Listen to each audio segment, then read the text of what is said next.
Ahora sí, creo que ya estamos tanto en el YouTube como en el Face. Y pues Shabbat Shalom a todos.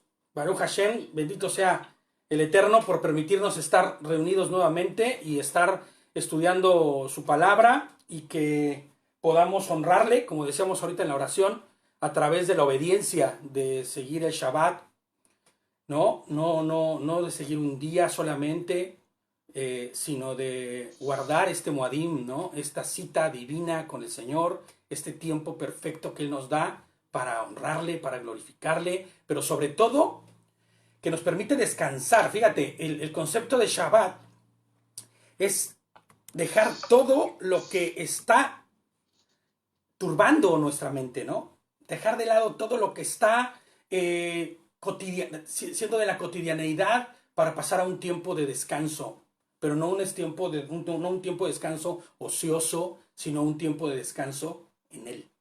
Y eso es lo más importante, porque nosotros descansamos en Yehoshua, ¿no? Sabiendo que Él fue quien hizo todo lo que tenía que hacerse para que hoy nosotros pudiéramos tener una eternidad. De eso vamos a hablar hoy. Y fíjense que no sé si siguieron las mismas alabanzas que nosotros y que publicamos en el grupo, pero hay unas cosas bien bonitas, ¿no? Fíjate todo lo que el Señor hace, ¿no? En la canción esta de los días de Elías, o días de Ezequiel, o no sé cómo se llama la canción, ¿no? Dice 8 veces, ¿no? Al final, el que fue, el que es y el que ha de venir, ¿no? Y dije, bueno, ¿por qué tantas veces, hombre? A veces hasta dices, ¿cómo que 8? Como que hasta dices, ya son muchas, ¿no? Pero tiene un significado eso. Y fíjate cómo el Señor lo ocupa, ¿no? Ese tipo de cosas. Y porque vamos a ver hoy, con respecto a ese 8, ¿no? Ese día 8. Como parte del mensaje que vamos a ver hoy, ¿no? Y después veíamos la otra que cantábamos, que hablaba del milenio, ¿no? Que decía, ¿no? Que las armas ya no serán más como espadas, sino que se llevarán como herramientas para el campo, ¿no? O sea, que no habrá más guerra refiriéndose al milenio, ¿no? Entonces, qué bonito que el Señor haga cosas como esas, ¿no? Hoy vamos a estudiar nuestra parashá Matzorah, ¿no? Se debe pronunciarse así. Y esto está en Vayikra, esto está en Levítico, para que vayamos buscándolo. Es Levítico 14. Vamos a ver todo el 14. Ya yo creo que no nos va a dar tiempo de ver el 15, pero vamos a ver todo el 14. Lo vamos a ver a conciencia, ¿no? Fíjense, siempre David me dice que yo y mis introducciones, pero es necesario, ¿no? Decir a veces algunas ideas que nos vayan dando una mayor claridad, por decirlo así, ¿no? De lo que estamos estudiando y de donde venimos y hacia dónde vamos, ¿no? Y entonces yo en la introducción que les pongo, dice así: en nuestro pasado estudio de Shabbat hablábamos del Sarahat, ¿no? Sarahat, que era o que malamente se había interpretado como lepra, que en realidad no era lepra, o no la lepra que hoy se conoce, ¿no? O la lepra que siempre ha habido y que es una enfermedad, que por cierto es incurable, ¿no? Sino que en realidad era una aflicción física, un mal físico, que correspondía a una manifestación física de lo espiritual, o sea, del pecado, ¿no? No solo una somatización, sino una consecuencia directa, porque la somatización es esta. Siempre que se habla de somatización, se habla de que se hace algo que está pasando, por ejemplo, la depresión, ¿no? La gente la relaciona, la somatiza, o la ira, por ejemplo, la somatiza con el cáncer. Dice, todo, es que el que tiene mucho coraje, mucho odio y mucho todo, son personas que tienen cáncer, ¿no? Bueno, pues eso es una somatización, ese es el efecto de la somatización, ¿no? Pero la realidad es que esta era una aflicción física que correspondía a una manifestación directa del pecado, ¿no? No solo una somatización como les pongo aquí, sino la consecuencia de haberte vuelto incompatible con la santidad de Dios, ¿no? Cariño, ¿puedes apagar el modular? Porque tiene un zumbido, ¿no? El Saharat no era otra cosa, o Sarahat, no era otra cosa que una enfermedad que venía a consecuencia de una vida desordenada. De hecho, veíamos en el capítulo 12 y 13 de Levítico, de Vayikra, la forma en que eran tratadas las aflicciones a causa de desórdenes ¿Se acuerdan de qué índole? De índole sexual, ¿no? Y no solamente de enfermedades, sino de desórdenes que sucedían en el cuerpo de la mujer cuando tenía un hijo, por ejemplo, ¿no? Pero también de esas desórdenes a nivel sexual. Y de hecho era muy revelador que veíamos que cuando mencionaba la carne se refería al miembro del hombre, ¿no? Y entonces veíamos cómo se trataban estas, ¿no? Tanto para el hombre como para la mujer, ¿no? Y esta Sarahat, que en realidad dice Eric que no es traducible y no debería traducirse porque la única forma en la que la traducen es como lepra, en realidad no lo es. Y tampoco estaríamos pensando en una enfermedad literal como tal, sino tal vez esto sería el nombre de la aflicción en sí, ¿no? Que viene a consecuencia. Y dejábamos muy en claro que la única forma de que una persona pasara del estado de incompatibilidad, ¿se acuerdan cómo se llamaba ese estado de incompatibilidad? Tamé, ¿no? Que estabas incompatible con la santidad de Dios, ¿no? A un estado de restauración, ¿se acuerdan cómo era el estado ya de compatibilidad? Tabor. Que ponerse las pilas y estudiar, ¿eh? Es que yo aquí tengo a 3 miembros de la iglesia que no me están... Incompatibilidad, ¿no? Entonces, este Taor, ¿no? Que era a través del derramamiento de sangre, que no podía suceder de otra forma, a través de un sacrificio. ¿A través de qué? De un corbán. ¿Se acuerdan lo que era un corbán? Bueno, el sacrificio de un inocente pagando, ¿no? Haciendo expiación por un culpable, ¿no? Y entonces un corbán que pagaba la falta de ese que es culpable, ¿no? Y llegábamos a la conclusión de que sin Mashiach, sin Cristo, no hay perdón de pecados, ¿no?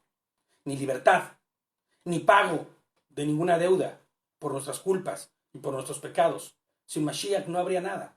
¿Por qué? Porque Él es el Cordero, ¿no? Él es el Corbán, el sacrificio perfecto y único, y dice su palabra que es de una vez y para siempre, ¿no?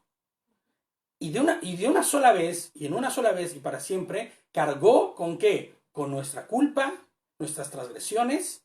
¿Y cuál fue el resultado? Nos dio vida eterna, ¿no? Fíjate nada más.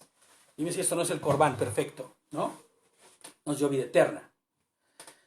Y yo pongo aquí que a opinión personal, y sin el afán de dar, vas a ver que varias veces voy a decir esto, porque es una opinión personal, no es una opinión como general. Yo siempre espero dar una opinión que vaya en función a lo que Hashem esté revelando, ¿no? Y no sea yo quien esté diciendo solamente opiniones propias, ¿no? Y yo les pongo aquí que opinión personal y sin el afán de dar un sentido absoluto a la palabra Saraja, ¿no? Saraja, sino con el afán de esclarecer, ¿no? O transportar esta aflicción o esta aflicción de la vida, ¿no? De la carne o del cuerpo a la vida cotidiana, ¿no? Les pongo yo aquí que era que como resultado del pecado podríamos interpretar que estas enfermedades, ¿no? Consecuencia directa de la concupiscencia del hombre o de una mujer en cuestión, podrían ser, ¿no? Saraja, ¿no? Podrían ser enfermedades que actualmente azotan al hombre. Saraja es la enfermedad del pecado, ¿verdad? Sí, es como se le menciona a esta aflicción que venía al cuerpo, a esta enfermedad que venía al cuerpo, que era, como me decía Eric, ¿no? De manera directa o indirecta, de la manera que fuese, pero era de parte de Hashem, ¿no? ¿Por qué? Porque toda acción tiene una consecuencia, ¿no? Entonces yo les decía que aquí que estas enfermedades que hoy azotan al hombre, como el VIH, bueno, aquí le llaman VIH, ¿no? La sífilis, inclusive la gonorrea, el papiloma humano, ¿no? Inclusive el mismo coronavirus, independientemente de dónde venga, ¿no? De todo lo que se diga allá afuera. Pero hay miles, o sea, el ébola, tal vez muchas enfermedades que son consecuencia, ¿no? Y que no tienen que ser de un orden sexual solamente, ¿no? Pero que sí se convierten en un malajim, ¿no? ¿Qué es un malajim? ¿Se acuerdan qué es un malajim? Un mensajero, un enviado, que viene a ejecutar ¿la qué? La voluntad de Hashem, ¿no? Fíjate, aquí Gerson pone en el Face, lo voy a leer, ahora sí que lo tengo de frente y lo puedo leer, dice, se traduce como lepra, pero no es lepra, ¿no? Exacto, es lo que estamos hablando ahorita, ¿no? Al final, este comentario es muy bueno para quien se está conectando y quien está mirando, porque así puede ir tomando conceptos claros, ¿no? Entonces, la realidad es que estas aflicciones, estas enfermedades y estos padecimientos se convierten en eso, en un malajim, ¿no? Que ejecuta la voluntad de Dios, la voluntad de Hashem, ¿no? Y es que el problema de estos males radica que es en el espíritu del hombre donde empiezan, ¿no? En su conciencia, en lo que la Torah menciona, y tú lo vas a ver en toda la Torah y en toda o la Biblia, que es lo mismo, menciona como el corazón del hombre. ¿Se acuerdan lo que dice que el corazón del hombre qué?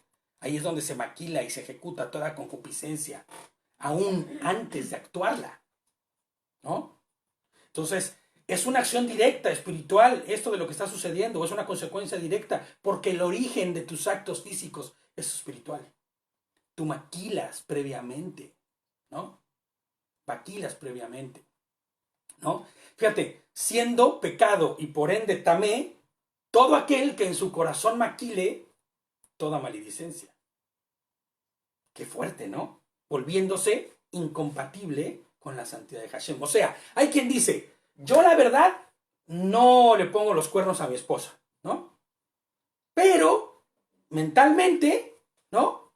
Mi sexualidad no es de mi esposa, sino es mía y de un pecado oculto, ¿no?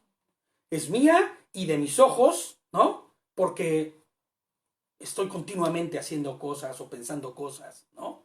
O teniendo comunicaciones con personas, ¿no? Tantas expresiones de pecado que hay que ni siquiera llegan al contacto físico con alguien, ¿no? Pero que ya hay pecado ahí. Y que ya hay un pecado fuerte ahí, ¿no? Fíjate, Mateo 5:28 dice, pero yo les digo que todo el que mira, y es por eso que menciono estos temas de mirar, ¿no? Y de tener una relación o algo así, porque el Señor lo esboza perfectamente en esto, ¿no? Y dice, pero yo les digo que todo el que mira a una mujer para desearla, ¿qué dice? Ya cometió adulterio con ella en su corazón. ¡Wow! O sea, la medida quedó altísima, ¿no? Pero, ¿sabes? No es que haya quedado altísima y no es que antes no fuera así, es que ese es el principio de la realidad y de la verdad, ¿no? Fíjate, Job expresa así en su conciencia, haciendo conciencia de esto, fíjate, no, fíjate lo que Job dice, Job 31:1.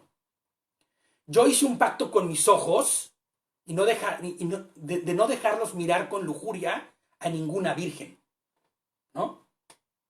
Y no solamente a una virgen, o sea, cualquier mujer. Pero fíjate, en otra versión, dice, me he impuesto por norma no codiciar ni siquiera a las solteras. Me gusta cómo dice esa versión, ¿no? Porque puede ser que diga, no, yo no estoy en adulterio, yo no soy casado y a quien estoy codiciando tampoco. Pero no es así. Hay transgresión, hay pecado. Y el pecado empieza en nuestro corazón. Siempre he dicho que esto no es como que vas caminando y te encuentras un hoyo de 15 metros en el que caes irremediablemente. Eso no es así. Tus pasos, tu pensamiento te llevan al zaraja, ¿no? Y tal vez no se manifiesta hoy de la misma forma que en el pasado, que era algo que me turbaba la mente, ¿no? De hecho lo comentaba con David, ¿no? Y me turbaba la mente de eso, decir, bueno, ¿y por qué hoy no hay manifestaciones de zaraja? De igual. ¿Sabes? Llegué a la conclusión de que, claro, sí las hay. Y muchas de ellas son con la concupiscencia y cuestiones directas que vienen de a partir de eso, ¿no? Y si fuese una específica que no hemos visto, es por la misericordia de Hashem. De verdad. Es por gracia, ¿no? Es porque Yehoshua no vino en vano y te lo transformó todo. Fíjate lo que dice Salmo 119, en el verso 37, ¿no? Aparta mis ojos de la vanidad. Y ya este es otro tema, ¿eh? Ya no estamos hablando de relaciones, ya no estamos hablando de un pecado como tal sexual, ¿no? Sino está diciendo, aparta mis ojos de la vanidad. Que la vanidad es un pecado durísimo, ¿no? Es puro orgullo. La vanidad es la manifestación clara del orgullo en una persona, que se cree por encima de otros, ¿no? Que cree que es especial en relación a los demás y que tiene que ser servido, ¿no? Esa es la vanidad en realidad, ¿no? De alguna forma. Dice, aparta mis ojos de la vanidad, hazme vivir por tu palabra, ¿no? Solo Cristo puede transformar el estado de corrupción de nuestro corazón, les pongo yo aquí. Solo Yehoshua puede cambiar el estado de muerte del hombre para darle ¿qué? Para darle vida eterna. ¿Cuántas veces no hemos hablado? Que allá afuera hay cientos de miles que creen que viven, pero en realidad tienen una condición de muerte. Porque en sus corazones hay pecado y en sus vidas diarias, sus vidas son regidas por el pecado. Qué fuerte, ¿no? Pero es así. Así como habemos muchos que estamos buscando que nuestro día a día, y de hecho yo publicaba, tanto en el Face como en el grupo que tenemos de WhatsApp, publicaba yo algo con respecto a eso, ¿no? ¿Cómo poder estudiar Torah todo el día? ¿Cómo poder tener el libro enfrente? No, con tu vida, con tu forma de actuar. Cada que vas cumpliendo con cada misbot, cada que vas cumpliendo con cada ordenanza, vas aprendiendo. Y se convierten en promesas contestadas de Hashem, ¿no? Entonces, solo Yehoshua puede cambiar este estado de muerte a vida. Marcos 2:10 dice, pues para que sepan que el Hijo del Hombre tiene autoridad para perdonar pecados en la tierra, ¿no? Porque, ¿de qué estamos hablando? ¿De qué trata nuestra parashá? Nuestra parashá trata de ese proceso que tenía que llevar toda persona, ¿para qué? Para ser limpio. Pero no limpio en el estado de que estaba sucio, sino para ser completamente, ¿no? Espiritualmente y en su totalidad compatible con la santidad, porque se había corrompido, ¿no? Entonces, el único que puede hacer esto es Yehoshua. Y bueno, Yehoshua en el pasado no había venido todavía. Pero entonces dice que sombras de cosas por venir, ¿no? Es la escritura, ¿no? Sombras de cosas que sucederían. Tipificaciones, ¿no? Fíjate, Efesios 2, del 1 al 5. Si quieres, ayúdame, cariño, a encontrarlo. Efesios 2, del 1 al 5. Sí. En cuanto a vosotros, estáis muertos en vuestros delitos y pecados, en los cuales anduvisteis en otro tiempo, según el curso de este mundo, conforme al príncipe de la potestad del aire, del espíritu que ahora actúa en los hijos de desobediencia. Entre ellos también vivimos todos nosotros en otros tiempos en los deseos de nuestra carne, haciendo la voluntad de la carne y de los pensamientos, y éramos por naturaleza hijos de ira, lo mismo que los demás. Pero Dios, que es rico en misericordia, por su gran amor con que nos amó, aun estando nosotros muertos en pecados, nos dio vida juntamente con él, Mesías. Por gracia habéis sido salvos. Exacto, ¿no? Fíjate en la parte que dice, en el 3 dice, ¿no? En otro tiempo todos nosotros vivíamos entre ellos, en las pasiones de nuestra carne. Yo les pongo entre paréntesis, las pasiones de nuestros miembros, ¿no? ¿Qué sentido toma, no? Haciendo la voluntad de la carne, o sea, de nuestros deseos físicos por encima de lo espiritual, ¿no? Y de la mente por encima de lo espiritual. Por naturaleza éramos hijos de ira, ¿no? Pero Hashem, que es rico en misericordia, ¿qué dice? A causa de su gran amor que nos amó, ¿no? Aún estando muertos en delitos, Él nos llamó juntamente en Mashiach y por su misericordia hoy somos salvos. Amén, qué fuerte, ¿no? Qué increíble. Efesios 2, 1, 5, ¿no? Entonces, vamos entonces a empezar con nuestro estudio, ¿no? Creo que queda claro con esta pequeña introducción que hemos dado, ¿no? Que David ya le veo su cara diciéndome, de pequeña no tuvo nada, ¿no? Sí, brother. Vamos a empezar con nuestro estudio, ¿no? Con nuestra parashá, que es en el capítulo 14, 1 de Levítico. Y es que es importante tener el contexto claro de las aflicciones, la consecuencia del pecado, ¿no? Y de que el único que realmente puede transformar esa condición es Mashiach, ¿no?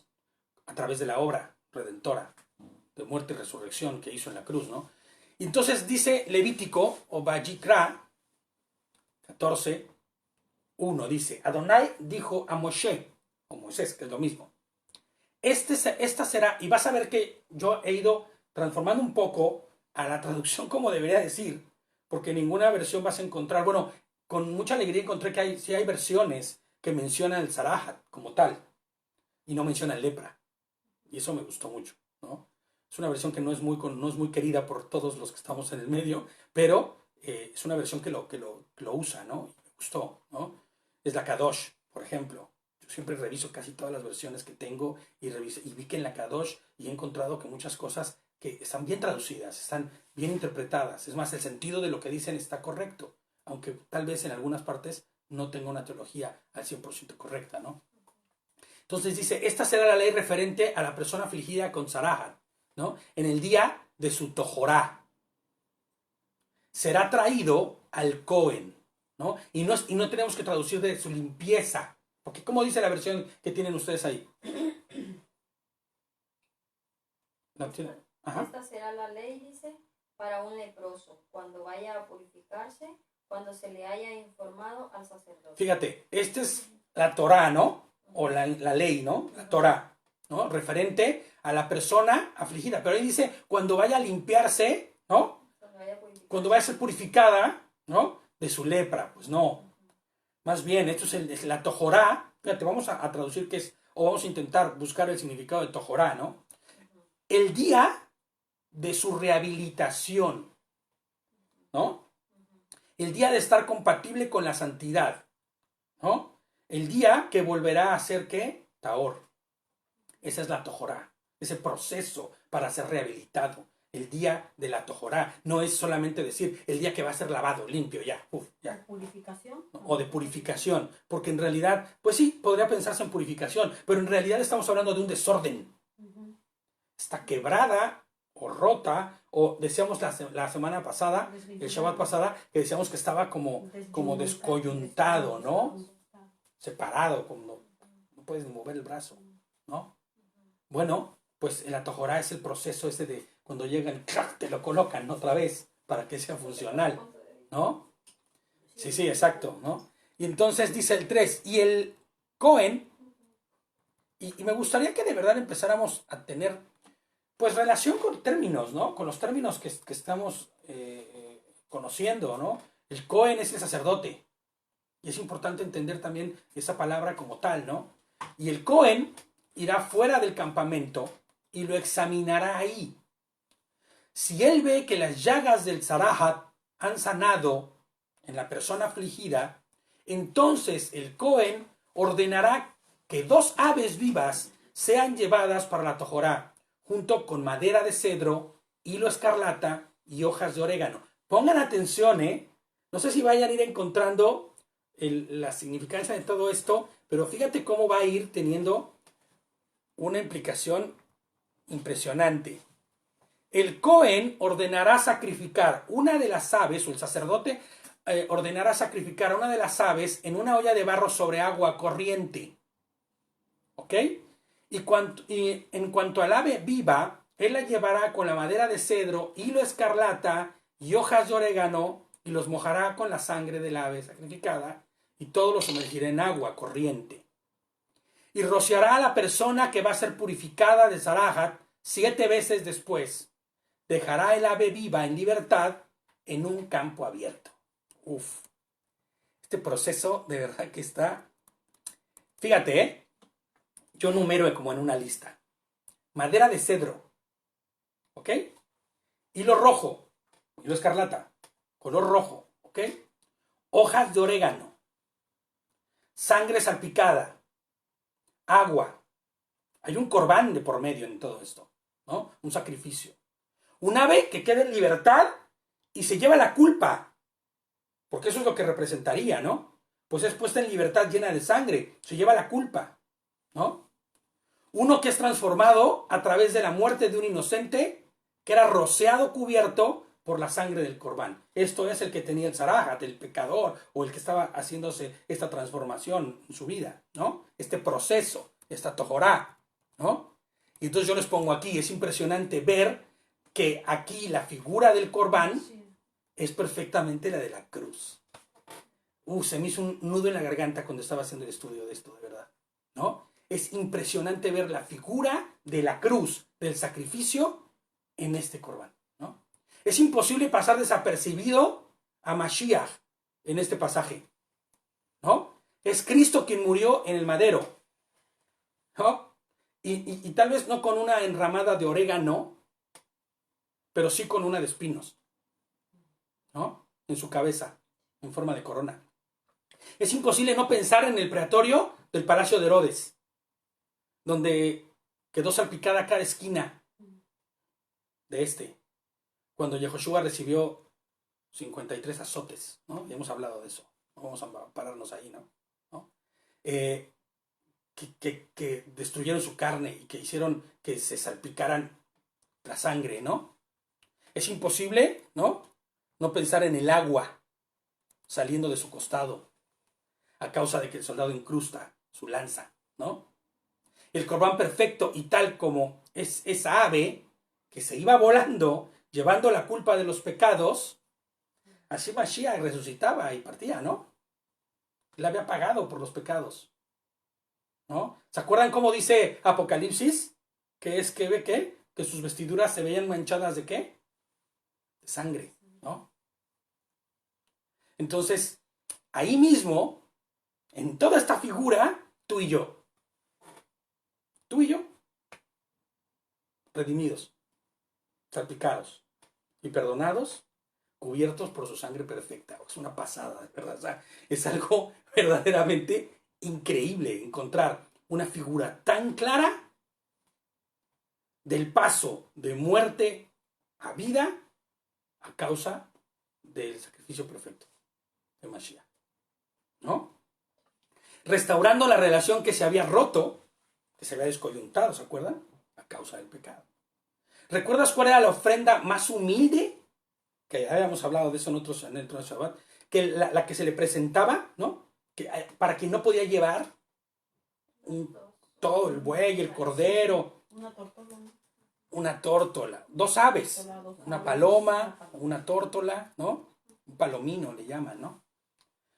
La ofrenda que un pobre llevaba, ¿no? Y que el que no tenía cómo ofrecer algo de valor, ¿no?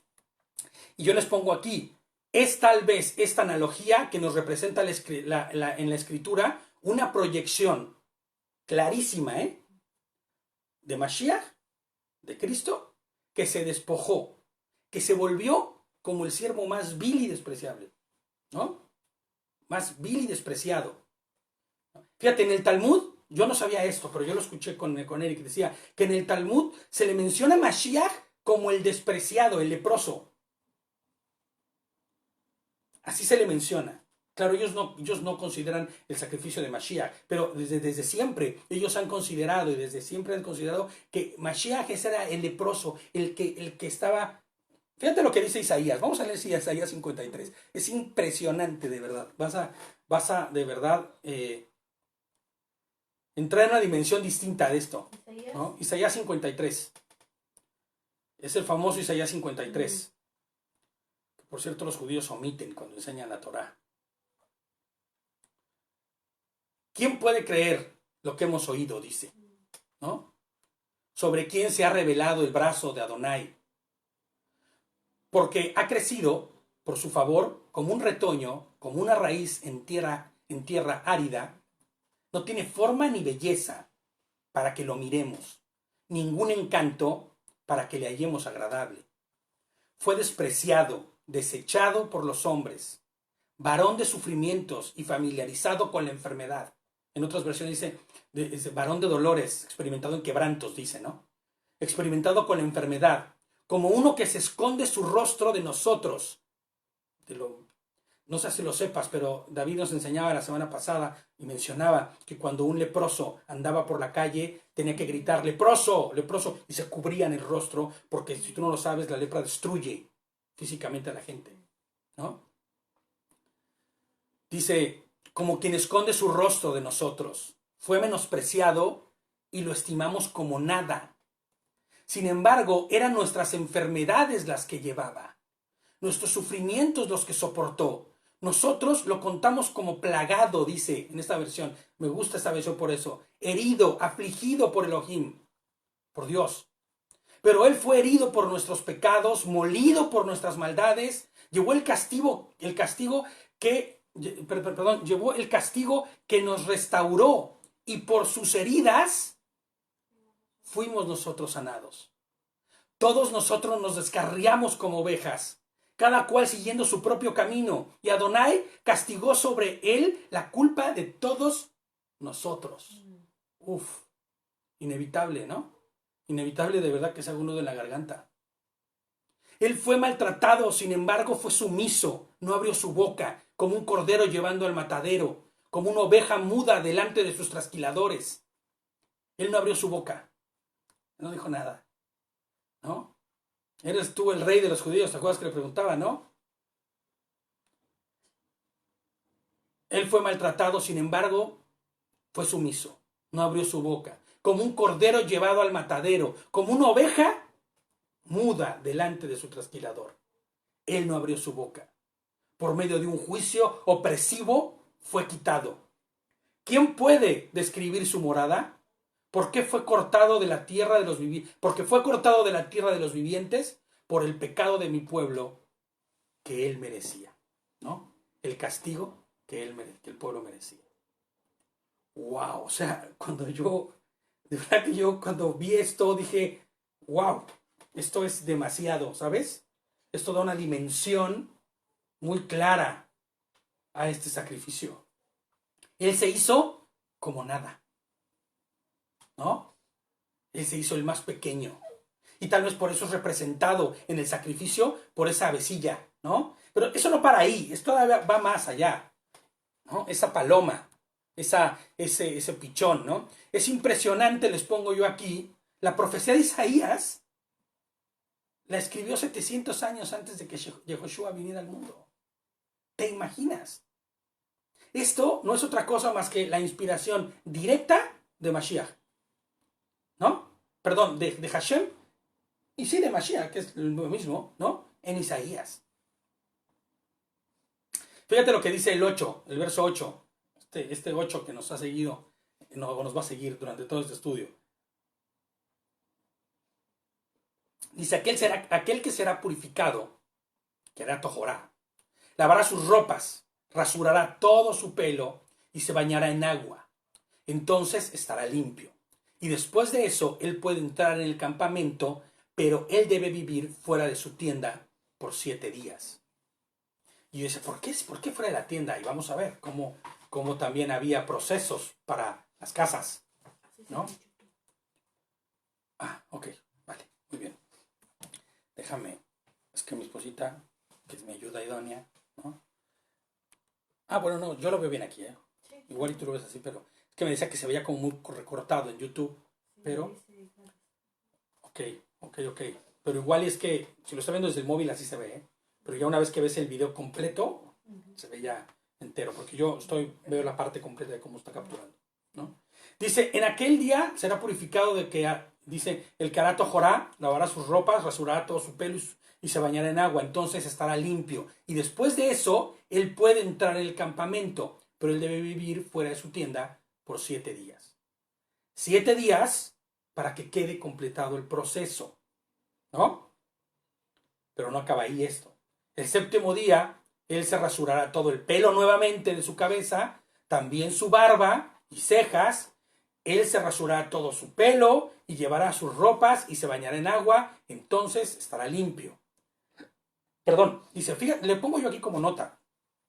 Fíjate cómo aún cuando ya ha hecho todo este proceso y está limpio, ¿no? Este proceso aún no le habilita para entrar al santuario, ¿eh?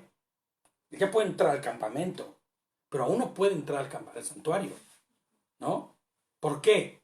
Porque su estado, tamé, de incompatibilidad, ¿no?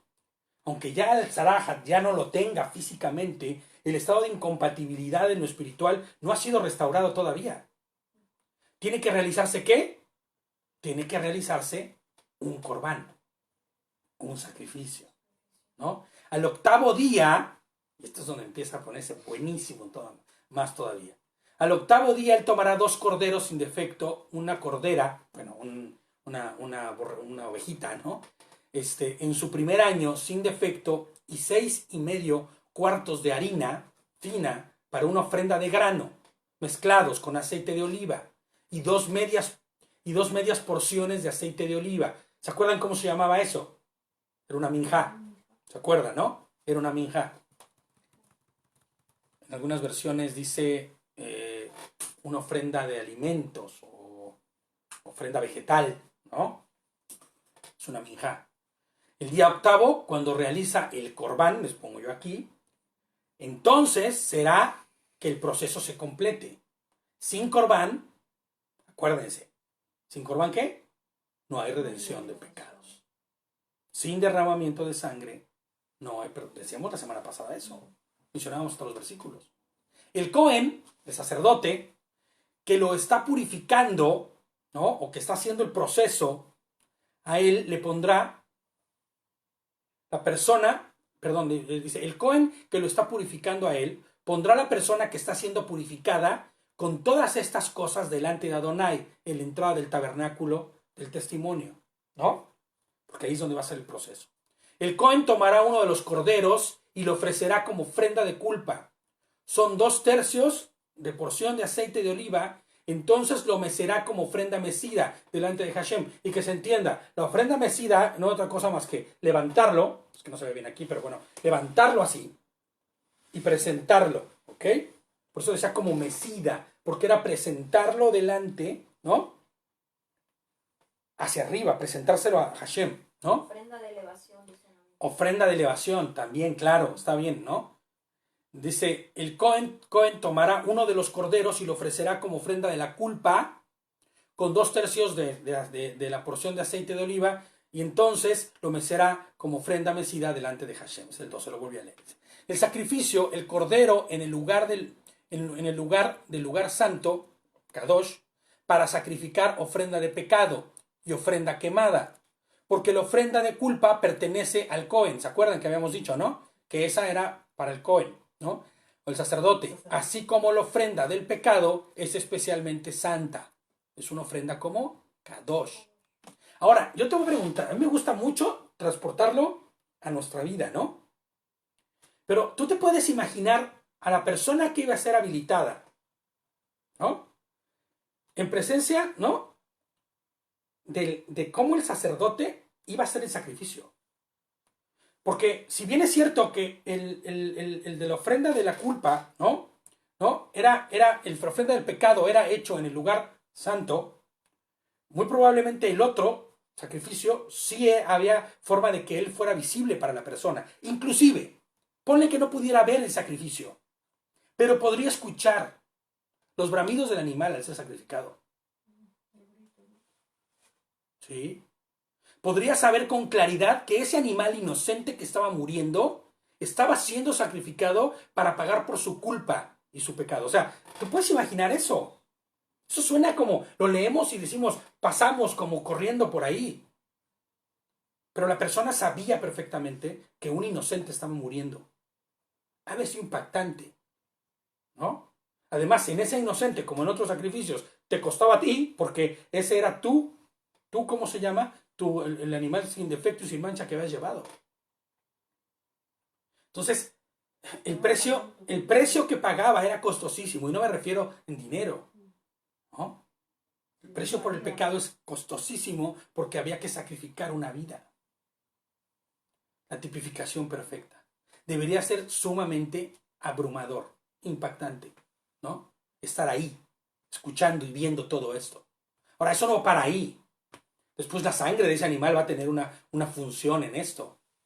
El Cohen, el sacerdote, tomará algo de la sangre de la ofrenda de la culpa y lo pondrá en la punta de la oreja derecha de la persona que está siendo purificada, ¿no? En el dedo pulgar, ¿no? De su mano derecha y el dedo pulgar de su pie derecho. Yo dije, ¿y esto? ¿Por qué? ¿No? ¿Por qué haría el sacerdote esto? Pero vamos a ir viendo por qué. Más adelante vamos a verlo, ¿no? Después, el Cohen tomará algo de los 2/3 de la cantidad de aceite de oliva y lo derramará en la palma de su propia mano izquierda. Mojará su dedo derecho en el aceite que está en su mano izquierda y rociará del aceite con su dedo 7 veces delante de Adonai. Entonces el Cohen pondrá algo de lo que queda del aceite en su mano en la punta de la oreja. O sea, ahí mismo, donde puso la sangre, ahí mismo va a tomar con su propio dedo también igual y va a poner, ¿no? Ahí mismo. Fíjate, en la punta de la oreja derecha de la persona que está siendo purificada, en el dedo pulgar de su mano derecho y en el dedo pulgar de su pie derecho, en la sangre de la ofrenda de la culpa, ¿no? Yo no lo puse esto, pero ahorita viene a mi mente, y no sé si siempre se ha dicho que cuando eres muy diestro en algo, ¿no? Mi esposita no le gusta eso porque ella es zurda, pero cuando eres muy diestro en algo, ¿no? Cuando eres muy bueno en algo, dicen que eres diestro, ¿no? Porque la gran mayoría con la derecha es cuando tú ponte a escribir con la izquierda. Yo si escribo feo con la derecha, con la izquierda, ¿qué te digo? O sea, ¿no? Ahí sí, ni quien me entienda, ¿no?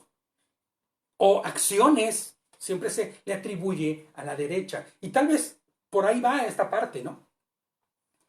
Y como una opinión personal, vuelvo a decir, esto no tiene que ver con el hecho de que así sea, sino es una opinión personal, que espero que sea una opinión que proviene de Hashem, ¿no? Les hago un comentario con respecto a esto. Como una opinión personal, si es que pudiera opinar al respecto, les pongo yo aquí, ¿no? A esto del por qué el Cohen, el sacerdote, hace así, y sin pretender tener la razón, es importante esto, ¿no? Como una mera opinión interpretativa, ¿no? Solo puedo pensar que la sangre es puesta en el lóbulo de la oreja, en el dedo gordo de la mano y el del pie, obedeciendo a un orden, ¿no? Similar al que vamos a ver, y creo yo, y si no está, corríjanme, en Deuteronomio 6, 5 y 8. Vas a decir, ¿en qué está el orden? Es parecido, pero vas a ver, al final de lo que vamos a leer, vas a encontrar algo que puede darnos luz con respecto a esto. 6, 5, 8. Sí, Deuteronomio 6, 5 al 8. Dice, amarás a Adonai tu Elohim con todo tu corazón y con todo tu ser y con todas las fuerzas, ¿no? Grábate en la mente estas instrucciones que te encargo hoy.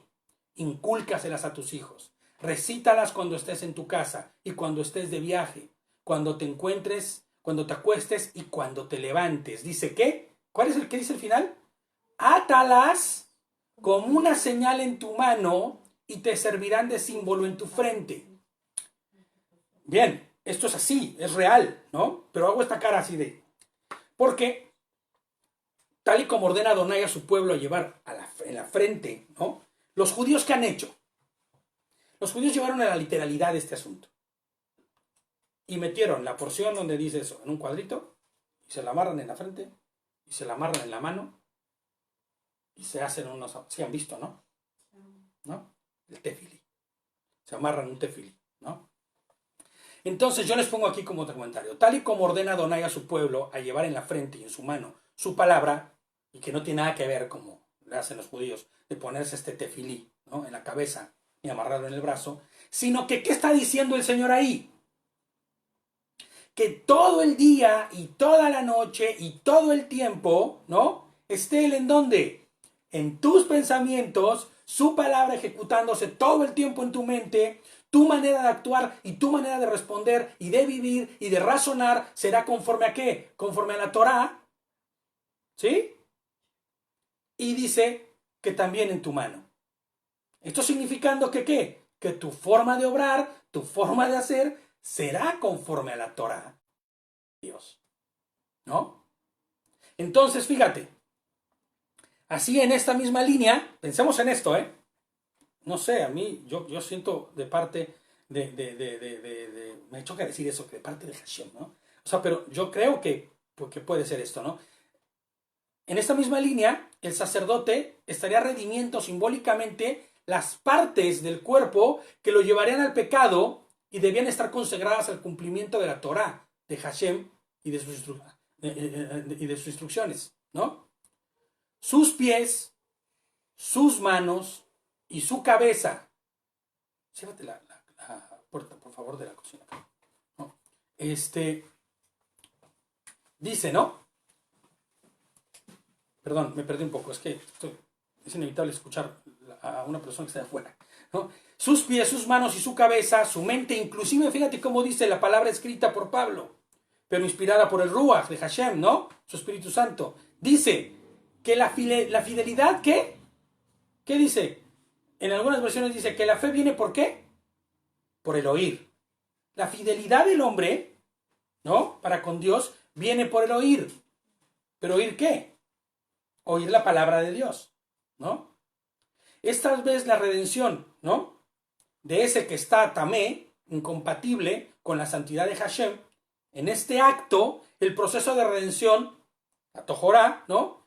Que él, este tipo que está lleno de tzarahat, ¿no? Por no escuchar, por no oír y no mostrar fidelidad a Hashem. ¿Entiendes? Entonces, por eso dice Pablo, ¿no? La fidelidad viene por el oír, pero este que está lleno de tzarahat, este que no fue fiel ¿por qué? Porque olvidó de alguna forma los preceptos de Hashem, ¿no? Las instrucciones, y fue a vivir de una manera arbitraria y propia, ¿no? Volviéndose incompatible con la santidad de Hashem. Creo yo que eso puede ser una de las razones por la que y entonces estaría redimiendo ¿qué? Pues estaría siendo representativa la redención de tus pies te llevan al pecado, ¿no? O a vivir en santidad. Tu mano, y la derecha, ¿no? La que ejecuta cosas, te lleva también a hacer cosas en santidad o a hacer cosas de pecado. Y al igual, ¿no? Tu oído, tu mente. Entonces, puede ser por ahí esa parte, no sé, igual me equivoco, igual estoy siendo demasiado poco objetivo con esto, pero podría ser una interpretación de esto, ¿no? Finalmente el Cohen pondrá el resto del aceite de oliva que queda en su mano en la cabeza de la persona que está siendo purificada, y el Cohen hará expiación por él delante de Adonai. El Cohen ofrecerá la ofrenda del pecado y hará expiación por la persona que está siendo purificada a causa de su inmundicia. Después, él sacrificará la ofrenda quemada. El Cohen ofrecerá la ofrenda quemada y la ofrenda de grano en el altar. Así, el Cohen hará expiación por él, y él será como Tahor. Exactamente, también estaría habilitado para cumplir... esto es pregunta, ¿verdad? También estaría habilitado para cumplir con el Shema, exactamente, fíjate, ¿eh? ¿Qué significa Shema? Esto es muy importante, qué bueno, por eso me encanta que Gerson me ponga cosas ahí que entre en el momento, ¿no? Adecuado. ¿Qué significa Shema? Dice, escucha Israel, ¿no? Shema es escuchar. Y entonces estás inhabilitado para el Shema cuando estás así. Y entonces esto podría estar habilitando a este, ¿no? Wow, fíjate, sí es cierto, ¿no? Entonces dice, el Cohen ofrecerá la ofrenda quemada y la ofrenda del grano en el altar, ¿no? Así el Cohen hará expiación por él y él será Tahor. Si él es pobre, pero no puede económicamente para tanto, él tomará un cordero como ofrenda de culpa para ser mecido, para hacer expiación para él. 2 cuartos de harina fina mezclados con aceite de oliva, para una ofrenda de grano, 2 tercios de la porción de aceite de oliva. Y 2 palomas, o 2 pichones, como ya habíamos visto, ¿se acuerdan? Según como pueda, una ofrenda de pecado y la otra para ofrenda quemada. Este es en el caso de los que son pobres, que no pueden llevar nada, ¿no? Pero fíjate cómo es tan intrínseca y tan profunda, y qué conexión. Siempre he dicho que la palabra es así, ¿no? En redonda. Porque todo te va a llevar al mismo punto, ¿no? Cómo es tan perfecta la interpretación de la palabra que se interpreta a sí misma. Fíjate, ¿eh? La palabra paloma, y esto yo no lo sabía, pero me dejó, wow, impresionado cuando lo escuché, ¿no? La palabra paloma en hebreo es Joná, o Joná, no Joná, Joná, de donde proviene el nombre de Jonás, Joná, ¿no? Si alguien quiere buscarlo, es el Strong H3123, ¿no? Y la traducción literal es paloma, ¿ok? Entonces, fíjate, ¿eh? El nombre del profeta Jonás, o Yoná, significa paloma. Ahora bien, escucha esto. Fíjate, escucha lo que dice Mashiach, ¿eh? Mateo 12:40. ¿Alguien quiere leer? Mateo 12:40.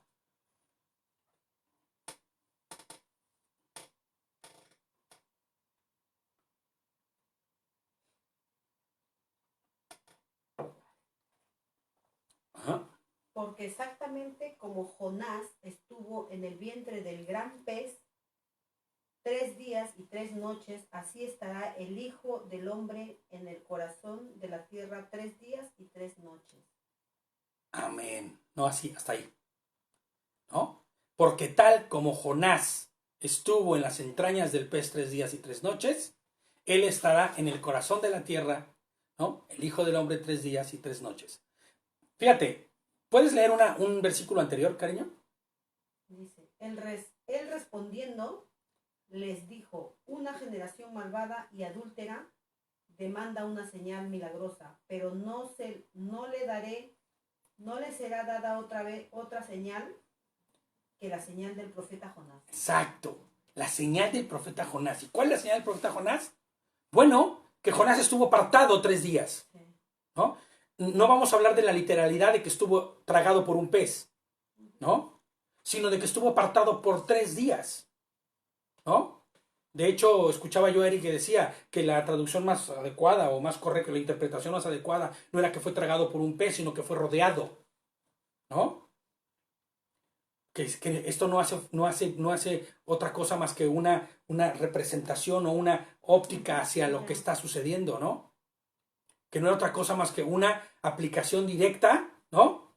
A Mashiach, porque Mashiach estuvo 3 días y también no vamos a buscar la literalidad de que él fue al fondo de la tierra, ¿no? Él no fue al centro de la tierra, líquido, lleno de magma, ¿no? No, él estuvo sepultado 3 días, ¿no? Apartado por 3 días. Y así como fue expulsado de esa condición Jonás, ¿no? Esa condición inminente de muerte. Así Mashiach resucita venciendo a la muerte, ¿no? Pero te das cuenta cómo cuando el Señor dice que no se le será dada otra señal que no sea la del profeta Jonás, ¿qué está diciendo? Que la paloma es Mashiach.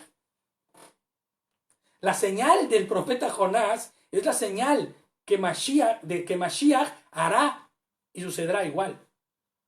Entonces, cuando nosotros vemos que ese pobre que no tenía nada podía llevar esa paloma y a través de esa paloma hacer el sacrificio, qué fuerte, ¿no? Es Mashiach, pues, la paloma que es sacrificada, pero también es esa que vuela ensangrentada, llevándose los pecados. Wow. Yo les pongo aquí, es perfecto e impresionante, la verdad, ¿no? Al 8º día, él los traerá al Cohen para su purificación, al entrar al tabernáculo del testimonio delante de Adonai. Si te das cuenta, está repitiendo cómo fue también el proceso anterior, ¿no? Y tan impresionante es también ver cómo el 8º día, yo les pongo aquí, es el 8º día cuando se presenta ante Adonai y se hacen estos sacrificios. Y es el 8º día cuando en realidad es transformada la condición de Tamé por Tahor. ¿A través de qué? De la Tojorá, ¿no? De este proceso.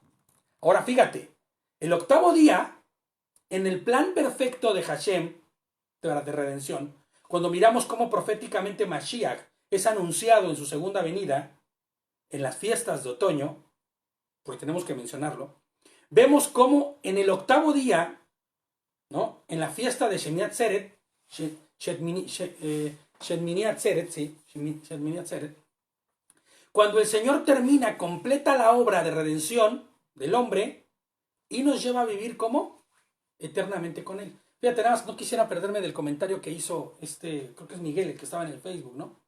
Que dice que habilita a través de eso que hace el sacerdote, ¿no? Para que pueda oír.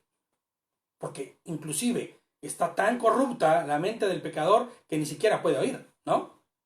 Entonces, fíjate, este día de Shemini Atzeret, ¿no? Cuando el Señor termina completa la obra de redención del hombre y nos lleva ¿a dónde? A vivir eternamente con él. Vamos a hacer un pequeño repaso de esto, ¿no? Es después de sonar del final de la trompeta, ¿no? Del sonar de la final trompeta en Yom Teruah, ¿qué Mashiach es anunciado? Esas son las fiestas de otoño. Ya sabemos cuáles son las de primavera, las que acabamos de pasar, y las que están por venir, ¿no? Por eso hacemos la cuenta del Omer, ¿no? Todos los días hacemos la cuenta del Omer, esperando a que llegue ¿qué? El día de los primeros frutos, que es conocido en griego como Pentecostés, pero que en realidad es Shavuot, ¿no? Entonces, fíjate, dice, es después del sonar de la final trompeta en Yom Teruah que Mashiach es anunciado y viene a ejercer juicio a la tierra, representado por la fiesta de ¿qué? Yom HaKippurim, ¿no? Esto es el día del Señor. Esto tú lo vas a ver implícito como el día del Señor, ¿no? En Apocalipsis, inclusive, es representado, ¿no? Y después de que pasa esto, Mashiach viene el día de que haya ese juicio, ¿no? Viene el juicio de parte de Dios. Empieza entonces el milenio, que es representado ¿con qué? El milenio en el que Yehoshua habitará entre nosotros, dice Isaías, ¿no? Que tabernaculizará entre nosotros, que es la fiesta de Sukkot, ¿no? ¿Ok? Hasta ahí vamos bien, ¿no? Fíjate cómo va caminando esto, ¿no? Luego dice 7 días que representa ¿qué? ¿Por qué 7? ¿Por qué 7 días de Sukkot? ¿Por qué 7 días de panes sin levadura, no? Porque representa el principio y el fin de algo, ¿no? Que está completo, que está terminado. Entonces, 7 días de Sukkot, ¿no? Que representa el final de lo que hoy conocemos como este mundo. Y entonces viene la parte increíble del octavo día, de la fiesta de Shemini Atzeret.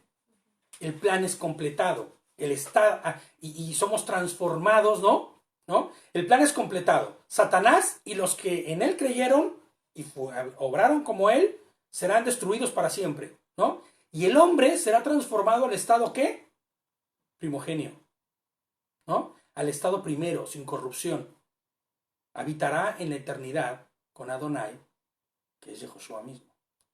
Este octavo día, que viene a ser el último de las Moadim, de las fiestas que nosotros guardamos, ¿no? Inclusive, como dice Gerson, ¿no? La guerra de Gog y Magog se lleva a cabo en ese día. Lo pongo por aquí también, ¿no? Fíjate, ¿no? Viene la guerra de Gog y Magog. ¿Cuándo sucede la guerra de Gog y Magog? Al final del milenio, cuando es suelto nuevamente Satanás, ¿no? Puesto nuevamente ¿cómo se llama? En actividad, para probar los corazones de los que están ahí. Escuchaba yo no sé, recuerdo si era Érigo, no me acuerdo qué maestro era, que decía que imagínate cuántas generaciones pasarán en 1000 años. Y tal vez los hijos de los hijos de los hijos de los hijos de los hijos verán a Mashiach solo como un rey. Y se han acostumbrado tanto, ¿no? Y esto sucederá al que no fue enseñado, porque dice la palabra, enseñarás a tus hijos de generación en generación, ¿no? Fíjate, este es el plan perfecto de Dios. Este sacrificio que se hacía en el octavo día era la sombra de esta restauración perfecta. Porque en ese día, después del milenio, después de que terminase el milenio, venga la guerra de Gog y Magog, ¿no? Entonces en el octavo día, que se representa la eternidad, ¿no? El sacrificio era sombra de esta restauración perfecta, dice Miguel. Fíjate, inclusive al octavo día circuncidarás al niño, ¿no? Hablando, ¿no? De cómo esa imperfección es quitada. En los siguientes versículos, del 23 al 32, veremos el proceso antes citado del Corbán, ¿no? El sacerdote hará exactamente igual. Dice que como vimos en el proceso anterior, ¿no? Tomará la sangre y aceite y lo pondrá en la oreja y en el dedo gordo de la mano y del pie. O sea, vuelve a repetir otra vez, ¿no? Es también el aceite, les pongo yo aquí como comentario, una forma de representar la capacidad de ser transformado. Una capacidad que solo podemos encontrar ¿en dónde? En el Ruach HaKodesh, en el Espíritu Santo. De hecho, esa es la interpretación del aceite, ¿no? Es el Espíritu Santo, ¿no? Es la mente de Hashem. ¿Qué es el Espíritu Santo? Pues la mente de Cristo, la mente de Hashem, ¿no? Su santidad, la manifestación clara de su santidad, ¿no? o lo que es lo mismo, la mente de Yehoshua, ¿no? Entonces, es por eso que hay aceite también en medio de todo esto. Entonces, vamos al verso 32, porque si seguimos leyendo, no vamos a acabar. Y que no habla otra cosa más que de lo mismo, ¿no? De cómo es el proceso de hacer este sacrificio, ¿no? Y entonces el 32 dice, tal es la ley, o tal es la Torá, ¿no? Para la persona que tiene zaraja, ¿no? Que tiene llagas, que tiene zaraja. Si no puede económicamente para los elementos usados para su purificación, o para volverse taor, ¿no? En medio de este proceso. Adonai dijo a Moshe y a Aarón en el 33, cuando hayan entrado en la tierra de Canaán, la cual les estoy dando como su posesión, y yo ponga una infección de tzarahat en una casa en la tierra que ustedes poseen, y fíjate que yo le preguntaba allá a Eric, ¿no? Y le decía, oye, ¿y esto de que yo pongo? Pues claro, todo, por eso decíamos, ¿no? De manera directa o indirecta, todo proviene de Hashem. Y nada se escapa de su orden, ¿no? Entonces el dueño de la casa, cuando haya en la entrada de la tierra de Canaán, y en la tierra que ustedes poseen, dice, y entonces el dueño de la casa que vendrá a decirle al Cohen, me parece que puede haber una infección en la casa. O sea, empieza a haber cosas en la casa, ¿no? Manchas, de hecho ahorita lo va a escribir. El Cohen ordenará que se desocupe la casa antes de que él vaya a inspeccionar la infección para que todo en la casa no se vuelva inmundo. Después el Cohen entrará a inspeccionar la casa. Fíjate, tú te das cuenta ahí cómo ¿cómo se llama? El Cohen funge también como un médico, ¿no? Y funge hasta como un inspector de salubridad, ¿no? Porque él va a ir a ver todo el orden, que todo esté cumpliéndose conforme al orden de Hashem, no conforme al orden del hombre, ¿no? Y entonces dice, él examinará la infección y él ve, o el tzarahat, ¿no? Que estará ahí, y él ve que está en las paredes de la casa con depresiones verdosas o rojizas que aparecen, ¿no? Estar más profundas que la superficie de la pared. ¿Te acuerdas cómo el sacerdote veía también en la piel, ¿no? Bueno, porque ve que se lo está comiendo. No sé si tú has visto una pared, ¿verdad?, con verdaderos problemas de moho, con verdaderos problemas de hongos. Se la come. E inclusive toma esos tonos verdosos. Entonces, no podemos decir que la pared tiene lepra. Por eso el tzarahat no puede ser lepra. ¿Entiendes? Es claro que no puede ser lepra. Es una afección. Una afección que está ahí. Una afección que no puede ser solamente para el hombre, sino también para las cosas. Porque vemos también como en la ropa, en los zapatos, en la comida, bueno, en todas las cosas, ¿no? Dice así. Él examinará la afección y si él ve que las paredes de las casas con depresiones verdosas o rojizas que parecen estar más profundas de la superficie de la pared, él saldrá de la casa a la puerta de ella y sellará la casa por 7 días. Y sí es cierto, dice Miguel, el tzarahat traspasa la cuestión física. Pues claro, es que vemos que es el resultado de una condición espiritual, ¿no? Hashem, les pongo yo aquí, está en control de todas y cada una de las cosas, inclusive en las cuestiones como las que vemos aquí. El tzarahat podía manifestarse también en las paredes de las casas, inclusive, como les acabo de decir, en la ropa. Y había que hacer un proceso, ¿no? También propio de esto. El Cohen vendrá otra vez el 7º día y examinará la casa. Si él ve que la infección se ha extendido por las paredes, él les ordenará remover las piedras infectadas y echará en el lugar, y la echarán en un lugar como tamé, en un lugar inmundo. En un lugar que, o en un lugar donde no esté cerca de ellos, ¿no? Fuera de la ciudad. Después, él hará que en el interior de la casa sea raspado completamente y el yeso que raspasen será echado fuera de la ciudad en un lugar en un lugar igual, apartado, ¿no? Que sea tamé. No sé si ustedes alguna vez han arreglado un problema de humedad en casa, pero es muy similar a esto a lo que está diciendo, ¿no? Tú tenías que raspar y tirar todo, porque si nada más tú echabas por encimita algo, pues nada quedaba. Ahora, fíjate la importancia de esto. Claro, volvía otra vez a salir en corto, ¿no? Ahora, fíjate la importancia de esto. Dice, retirarán las piedras dañadas. O sea, tú no puedes intentar pretender seguir con la parte de tu vida que está ocasionando zarahat, pecado, que te está separando de Dios, que te está volviendo tamé, ¿no? Tú no puedes pretender nada más hermosearlas, ¿no? Vamos a ponerle algo tantito a ver qué, ¿no? Vamos a pintarla con antipecado, antimó, y ya. Eso no va a funcionar. Eso no va a funcionar. ¿Qué hay que hacer? Pues retirarlo, expulsarlo de tu vida, quitarlo para siempre, ¿no? Inclusive es doloroso, pero hay que raspar. Si tu pie te hace una parte... Sí, si tu pie o tu ojo es ocasión de pecado, dice quítalo, y no significa que tengas que arrancarte el ojo o cortarte la mano, ¿no? Si eso fuese, decía un pastor que me daba mucha risa, decía, el próximo Shabbat, ¿no? El próximo servicio, vamos a ver entrar un pulmón, un hígado, porque todo lo demás te hace pecar. No se está refiriendo a ese, se está refiriendo, ¿sabes a qué? A que seas agresivo, violento y radical con el pecado.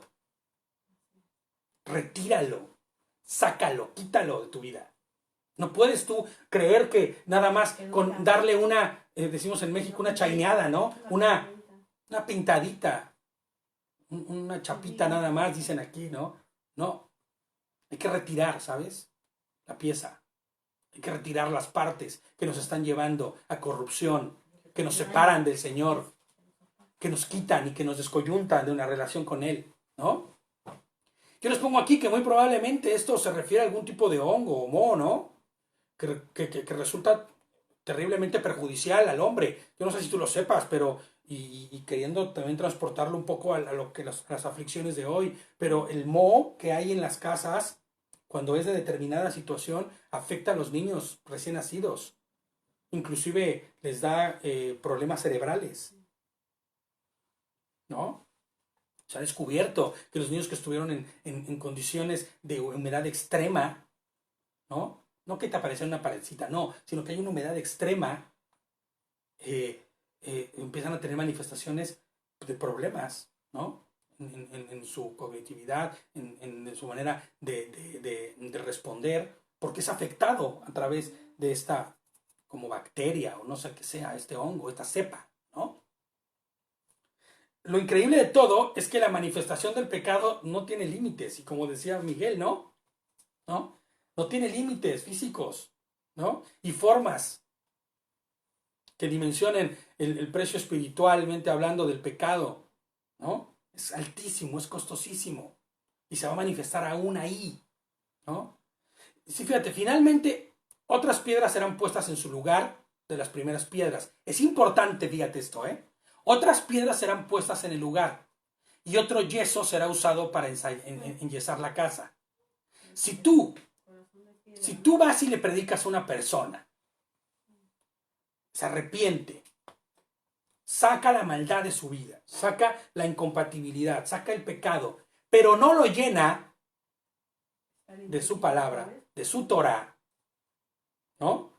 Si no lo llena nuevamente con algo nuevo, no va a servir de nada. Entonces dice que pondrá nuevas piedras, ¿no? Y un nuevo yeso, ¿no? Si la infección regresa y brota en la casa después de las primeras piedras hayan sido removidas y la casa raspada y enyesada, entonces el Cohen entrará y la examinará. Y si él ve que la infección se ha extendido en la casa, el zaraja contagioso en la casa es tamé, ¿no? Demolerán la casa, dice el 45. Derribarán la casa. Y claro que está hablando de una vida, claro que está hablando de cuestiones espirituales. Demolerá la casa y tomará sus piedras y madera y yeso fuera de la ciudad a un lugar inmundo. ¿Qué dice el Señor? ¿No? Muérete a ti mismo, muere a tu carne y a tus deseos y sígueme. Toma tu cruz y sígueme. Tienes que morir, sí o sí, a lo que te está haciendo también, a lo que te está poniendo incompatible delante de la santidad de Dios, ¿no? Además, cualquiera que entre en la casa en cualquier momento mientras esté sellada estará inmundo hasta la noche, dice. cualquiera que se acueste o come en la casa, lavará sus ropas. Si el Cohen entra, la examina y ve que la infección que se ha extendido en la casa desde que se enyesó, entonces él declarará que no se extendió desde que se enyesó, entonces él declarará la casa limpia, porque la infección está curada, ¿no? Para purificar la casa, él tomará 2 aves. Fíjate, pero aquí es donde la parte impresionante, ¿no? O sea, no hay remisión de pecado, no hay perdón, no hay compatibilidad, no hay arreglo de la corrupción que existía. ¿Sin quién? Sin un corbán. Todo apunta a Mashiach, ¿no? Él sacrificará una de las aves en una olla de barro sobre agua corriente. Lo mismo, él tomará la madera de cedro y el hisopo. Fíjate cómo, y te lo repite una y otra vez, como diciendo, ¿puedes leer entre líneas? ¿Sí puedes mirar lo que estoy diciéndote aquí? ¿No? Él tomará la madera de cedro, el hisopo, el hilo escarlata y el ave viva, y los mojará en la sangre del ave sacrificada y el agua corriente, y rociará la casa 7 veces. Él purificará la casa con la sangre del ave, el agua corriente, el ave viva, la madera de cedro y el hisopo, o el orégano, ¿no? Y el hilo escarlata. Pero él dejará libre el ave viva fuera de la ciudad, en un campo abierto. Así hará expiación por la casa, y entonces será limpio. Amén. 7 días, ¿viste? 7 días observándola. Y el 8º día, el sacrificio. Tal es la Torá para todo tipo de llagas de tzarajat, o todo tipo de afección de tzarajat, para un área encontrada, para tzarajat de un artículo de vestir, para una casa, para una inflamación, para una costra, dice aquí, y para una mancha brillante, para determinar cuándo está or y cuándo está me. Esta es la Torá referente al tzarajat, ¿no? Ahí acaba nuestro capítulo. Y entonces yo les pongo el Salmo 119, en el verso 9. Y dice, ¿cómo podrá un joven mantenerse puro su camino? ¿Cómo? Aferrándose a su Torá. No hay otra forma. No hay otra forma. Y a las instrucciones que aparecen en ella, ¿no? Porque he conocido a miles que dicen, no, es que yo estoy amarrado a mi Biblia. Es más, inclusive duermo con mi almohada bajo la Torá, ¿no? O bajo la Biblia, y la traigo para todos lados, y la traigo bajo el brazo, y pues es un bonito accesorio en tu vida. Pero la Torá debe ser aplicada en nuestra vida. Vívida, ¿no? Y eficaz para toda buena obra. Vemos cómo el tzarajat es una aflicción que es consecuencia del pecado, resumiendo, y que no puede declararse completamente restaurada la persona o el objeto al que éste aparece, sino hasta que es realizado un corbán, ¿no? Un corbán. Será este corbán el que en realidad transformará la condición y el estado de todas las cosas. Porque así como el pecado daña y destruye todo a su alrededor, así Mashiach transforma y restaura todo. Así como el pecado entró por medio de un solo hombre, ¿se acuerdan? Adán. Y todo fue corrompido. No solo él y Eva, Cuando el pecado entró, cuando la transgresión entró, por haber probado el fruto de ese otro conocimiento, se rompió la estructura de todo. Se volvió incompatible de alguna forma todo. No solo Adán y Eva, sino la naturaleza, los animales. Inclusive en el mundo espiritual, algo pasó. ¿Se acuerdan qué fue lo que sucedió? En cuanto ellos probaron del otro conocimiento, ¿qué sucedió? El Señor, ¿qué hizo? Los expulsó. Entonces, ¿pero por qué los expulsó? ¿No era fácil perdonarlos? ¿No? ¿Sabes por qué los expulsó? Porque ahí en el Gran Edén estaba el árbol de la vida. Y si ellos seguían probando del árbol de la vida, iban a vivir una vida eterna de pecado. Una vida eterna de, ¿cómo se llama? De corrupción.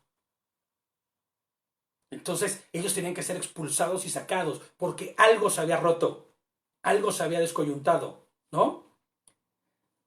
Pero así como sucedió que por un solo hombre entró, y no digo mujer, porque aunque Eva fue quien ofreció, el hombre era quien debía haber puesto y debió haber parado y debió haber estado. De hecho, incluso si tú lees a fondo, te das cuenta que él estaba al lado cuando esto estaba sucediendo, ¿no? No hizo nada.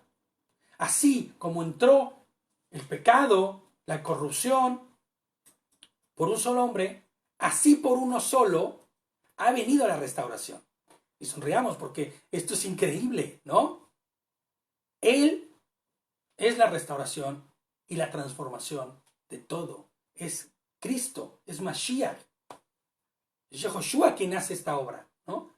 Nuestra transformación está más cerca de lo que pensamos, de verdad. Él nos ha sellado.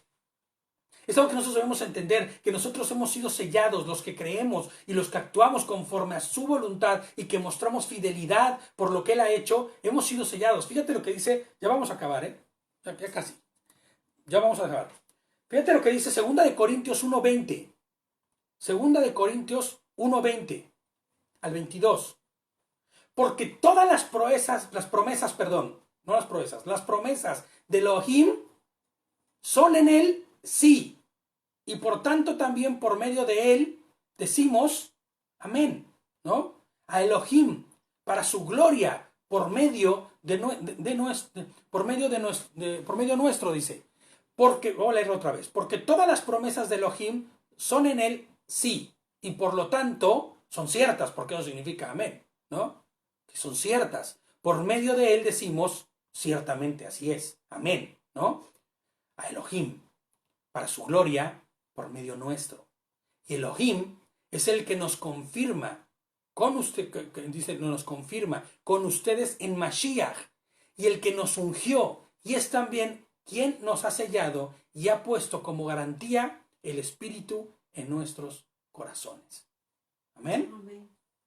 Fíjate lo que dice Colosenses 2, 13 y 15. Con esto ya terminamos, ¿no? Antes, verdadero es, así es, ciertamente, verdadero es, dice Miguel, ¿no? Es buenísimo tener esa retro, ¿no? En línea. Colosenses 2, 13 al 15 dice: antes ustedes estaban muertos en sus pecados, aún no se habían despojado de su naturaleza pecaminosa, pero ahora Dios les ha dado vida juntamente con Él, fíjate, y les ha perdonado todos sus pecados, todas sus transgresiones. ¿Sí estamos entendiendo lo que dice? Ha anulado el acta de los decretos que había en contra nuestra, ¿no? Y que nos era adversa. La quitó de en medio, y la clavó en la cruz. Desarmó además a los poderes y a las potestades, y las exhibió públicamente al triunfar sobre ellas en la cruz. Él nos ha hecho pasar de muerte a vida, ¿no? Él en su primera venida nos selló. Él en su primera venida empezó este proceso perfecto que terminará un día, ¿no? Ese octavo día. Y entonces seremos eternos, transformados, perfectos delante de Él, ¿no? Exhibamos fidelidad, les pongo yo aquí. Exhibamos fidelidad. Porque esa es la verdadera emuná. Ese es la verdadera a lo que se ha hecho conocer como fe. Exhibamos verdadera fidelidad, ¿no? A Yehoshua, claro, entendiendo que no obedecemos para alcanzar salvación. Eso lo hemos dicho infinidad de veces. Nosotros no obramos y actuamos conforme a las instrucciones en la Torá porque queremos ser salvos. Él ya nos ha hecho salvos a través de su obra y su redención, ¿no? Pues Él es quien nos ha alcanzado con su increíble amor, les pongo yo aquí, ¿no? Sino que obedecemos como respuesta a ese increíble amor, amándole. ¿Saben por qué? Porque Él nos amó primero. Amén. Pues Shabbat Shalom, mis hermanos. Y de verdad meditemos en esto. Meditemos en lo que acabamos de escuchar. Y como les decía al final, vivamos y presentemos fidelidad. Amén. Dice Miguel, exacto, no lo hacemos bajo amenaza, sino por amor, porque Él nos amó primero. Así es. Amén. Siempre hemos dicho aquí que la muestra clara de la salvación de alguien se ve en su obediencia. Es ilógico pensar que alguien que ha entendido, ha conocido a Hashem, ha conocido la obra redentora de Yehoshua, de Jesucristo en la cruz, pueda seguir actuando de la manera que quiera. Tenemos que obedecer. Y no obedecer de maneras selectivas, sino de obedecer conforme a su voluntad. Amén. Amén. Pues Shabbat Shalom, mis hermanos.